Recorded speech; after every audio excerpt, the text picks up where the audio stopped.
Alright, welcome in everybody to the next episode of my Unreal tutorial series, where we'll continue our work on the C++ for the interact widget that you're seeing in front of you right now. And we still have quite a bit of work left to do on this, so let's not waste any time and get right into it. So we'll pick up where we left off last time with the input comp ccs.cpp. So we'll add in those includes there. You see highlighted by green, indicating that there are changes. So make sure you have those in there. And then we'll move down to command move controller and update the grammar in there. So that's always good. And then we'll do the same thing in command look controller. So just updating the grammar. And then we scroll down to command move mouse and we have the exact same grammatical error. And same thing for look mouse, just get rid of first of all. First is just cleaner. And now we're making one last grammatical change, putting a hyphen in between process look. And now that the grammar police has had their fun, we're going to paste in our get input action key name function. And first of all, we're going to use our get and check for the input local player subsystem because we're going to need that. And if that fails, just to return a blank fname. And then we're going to get the input action from the input action map. And same thing there. If we can't get it, then just return a blank fname. And then we'll move on to the rest of the functionality here. So we need to get the key that's mapped to our action. So that's a function on the enhanced input local player subsystem, and that's why we need that. And then again, just return out if we don't get any valid keys. And next up, we will loop over them using a for loop, and we'll convert the name to a string so that we can parse it. And as you can see in that if check there, we're checking to see if the string contains gamepad. And what I've noticed is all the string names of the controller keys contain the word gamepad. So if it does, and we are on controller, then we want to return the key name because this is the key we're looking for. And then on the else side, we want to check if we're not on controller. And in that case, we want to return the name because it doesn't have gamepad in it, indicating that it's a mouse and keyboard key. So that's that, and then we'll move down to begin play and add a call for our populate input action map, because that should only be called once at begin play. No need to call that over and over again, and it would actually cause issues if we did call that over and over again. And then we have some functions to tack on at the end here, starting with our get and check for the enhanced input local player subsystem. So first we check to see if it's already there, returning true if it is. Then we have to check if we get our player controller, and then we have to check if we're locally controlled. And in both of those cases, we just want to return false. And then we do our little call to get the subsystem, and then we return that result. So we'll let the caller know if this worked or not, just like all our other get and checks. And then we move down to our get and check for the interaction seeker comp. And as you can see, all we're doing is just checking if we already have it. Then we check the character ref, and then we call the function on the character to get that seeker component. And don't be nervous if you have the red underline like I do. We haven't gotten to the character yet, so that isn't implemented yet. And then last, we have the populate input action map. And as you can see, we just have the one value for the interact key. And that's just because that's all we have right now. And of course, we'll end up adding more later, but we shall see.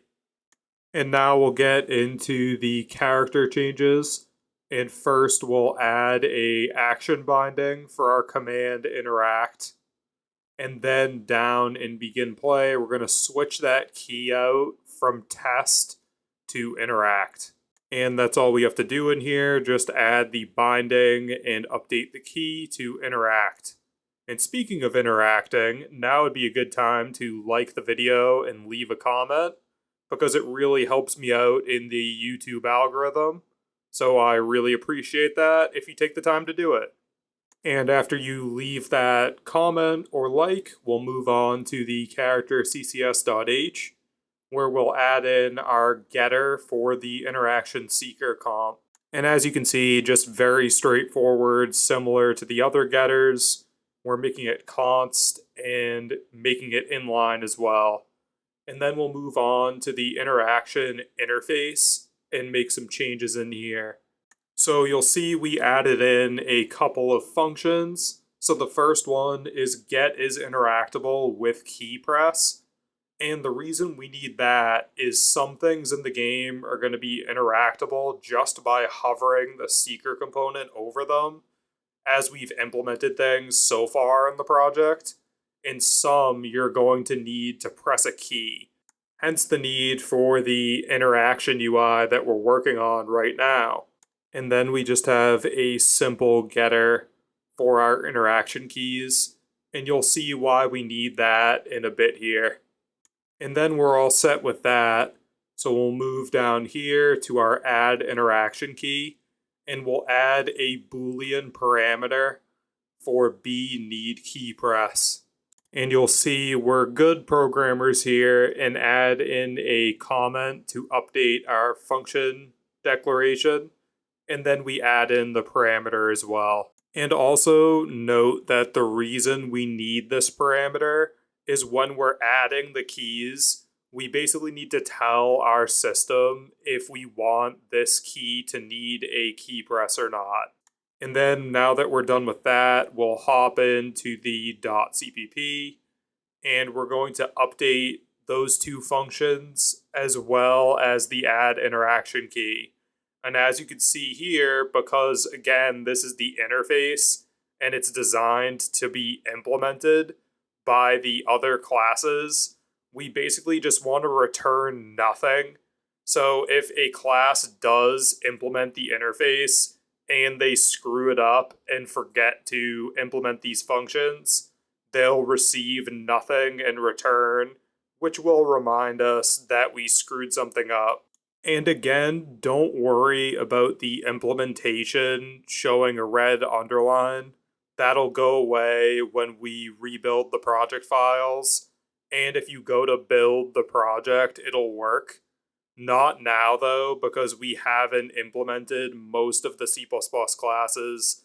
But at the end, it'll show this as a red underline and it will still build successfully. And next up, we'll jump over to the interaction seeker component, and we'll add in a couple of forward declarations for our receiver and input components, because we're going to need those now. And then we're going to jump down into our public section, and we're going to paste in an attempt interaction function. And this is going to be called by the input comp when we press the input key, and it's basically going to check if we are currently able to interact with something, and if we are able to interact with that object that has the interaction interface on it, obviously, then the interaction will be sent through the server.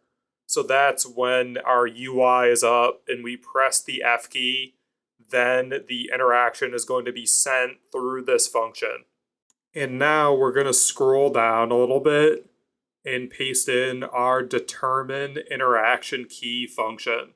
So this is going to be used to figure out which key we're going to use. And it will first figure out interactions that are available to both the seeker and receiver that we're evaluating. And then if there are multiple options, it's going to use a predetermined priority list to decide what interaction it's going to perform. And that priority list, we're not going to need it in hide, seek, survive, but we want to build out that functionality in the case, for example, in our next game, which is going to be a shooter, when we have a gun and ammo on the ground next to each other, we want to be able to prioritize the gun because it's more important than picking up ammo in most cases. And then we'll come down here and paste in another get and check function. And this is just going to be a get and check for our input comp ref of the character that's owning this seeker component. So very straightforward, very similar to what we've done with the other get and check functions. And then we go down here and then we'll paste in our actual priority list that we're going to be checking against. So as you can see, I just have test 1 and test 2 for now, because again, we're not going to actually be using this in Hide, Seek, Survive, so we'll have no way to test it. So we're just going to leave this here for the future, and future us will be very happy that we left this here all ready to go when we're ready for it. We will then head down into our interaction parameters and add in a reference to our current receiver. So this we're going to protect with a U property as always to make sure the garbage collector leaves it alone. But basically we want to have a receiver that we're ready to interact with based on what the UI is showing. And so that when we're ready to call that attempt interaction function, there'll be something to interact with. And last but not least, we'll paste in the reference to our input comp. Yeah, we just need the protected reference down here, and that's that. And with that, we're going to call it for today. As I told you guys in the last one, I don't want to overwhelm you with a 45-minute video with just code changes. So I'm going to break this one up a little bit more than usual, and I'll be back with the next installment, so part 3, tomorrow. So as always, thanks for watching, and I'll see you in the next one. Later.